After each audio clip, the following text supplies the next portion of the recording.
BoingBoing.com is an award-winning blog that consistently provides its visitors with the most interesting web culture content available. I love it. And joining us today to discuss all things internet-related is co-editor of BoingBoing.com, Xeni Jardin. Xeni. There she is. Everyone's very excited about having her on. I'm glad today. to have her back. I love you, Xeni. Now, Xeni, let's start with Boing Boing TV. Kevin was talking about how awesome this is. This is a new feature that was recently added to the blog. Why make the jump to video now? Hey, well, first, we're actually at boingboing.net, so TV. I knew it!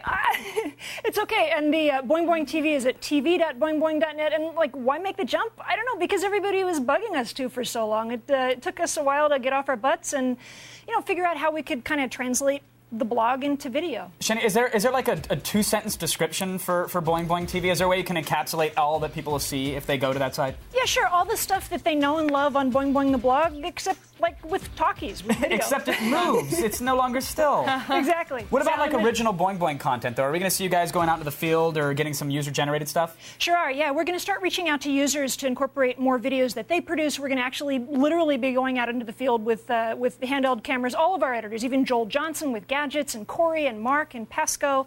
And then actually we have some interesting surprises just this week. Give me some. Oh, yeah, like what? What's I want to hear a happening? surprise. So, for instance, Microsoft co-founder Paul Allen, big philanthropist, big guy, he told us about this project that he has, 350 radio dishes that are looking for alien life on other planets. And I asked him, Mr. Allen, do you believe in space aliens? And we're going to... And? Well, you'll have to tune in. Oh, she's good at... That's a tease. Xeni Jardin. Oh, snap. Paul Allen has his own backyard SETI. That's kind of cool. Yeah, well, it's cool. Actually right here in California, but he's doing all kinds of stuff. He got that brain atlas, and the answer has to be yes. The answer has to be But don't, we got to tune in. TV.boingboing.net. Now, Xeni, in August, another feature was added to the blog, Boing Boing Gadgets. You guys have covered everything from gaming peripherals to remote iPod watches. Now, there are a lot of gadget blogs out there. What do you think sets Boing Boing's gadget blog apart from all the other ones? 2 words, Joel Johnson. He was the former editor-in-chief of Gizmodo. We're friends with the guys at Gizmodo and Engadget and other blogs like that. We love them.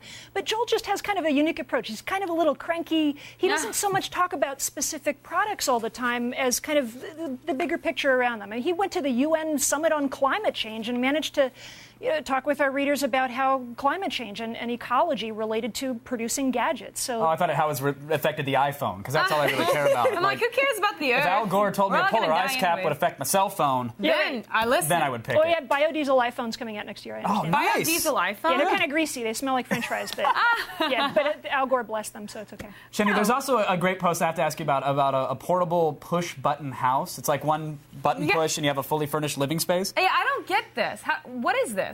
Well, I guess this is the idea here is that you have modular housing, little pods that people can exist in different parts of the world. I went to New York a few weeks ago. There's this pod hotel there. I don't know if part of the idea is just to make us feel more like little sardines and cockroaches, or if it's about saving energy, but it's kind of a cool way to think. Well, it kind of looks like a trailer, except for the walls come off, and a trailer would be actually better because you at least have walls. I'm voting for the trailer. I don't think Whatever happened to a shopping cart and a cardboard box? Well, we weren't all born with the Pereira family. I'm just throwing it out there. That's Portuguese luxury. That's tomorrow's blog post. Bank on that. Now, okay, I have to ask you about this. A lot of Boing Boing posts end with something you call a unicorn chaser, which is a bizarre link or random web video. How did this whole tradition start? So really quickly, Mark, the founder of Boing Boing, sold all his belongings, moved to Rarotonga, a tiny little island in the South Pacific, with his family and his 2 young daughters.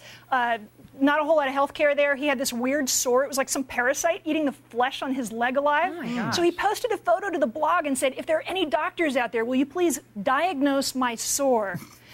It was at lunchtime here in L.A. I was so grossed out, I almost barfed, so I posted a picture of a happy unicorn prancing through the meadow because I thought everybody else was grossed out, too, like a palate cleanser. Well, weren't there doctors anywhere near where he was at? No. It was like some tiny little dot in the middle of the Pacific. Wow. You have to hope House is browsing Flickr pools. Exactly. House? Yeah. And real quick, Xeni, a plane got named after the unicorn, right? Yeah. Yes. When Virgin America launched their service here in the United States a couple of months ago, they asked a bunch of different people to name planes. They asked us to name a plane, and we thought it would be a funny prank. There it was. Well, thanks awesome. so much, Xeni, thank you for joining us again. My pleasure. Thank you. All right. That's all for today's BlogWatch. For more information on this blog and more, be sure to visit our site, g4tv.com/AOTS.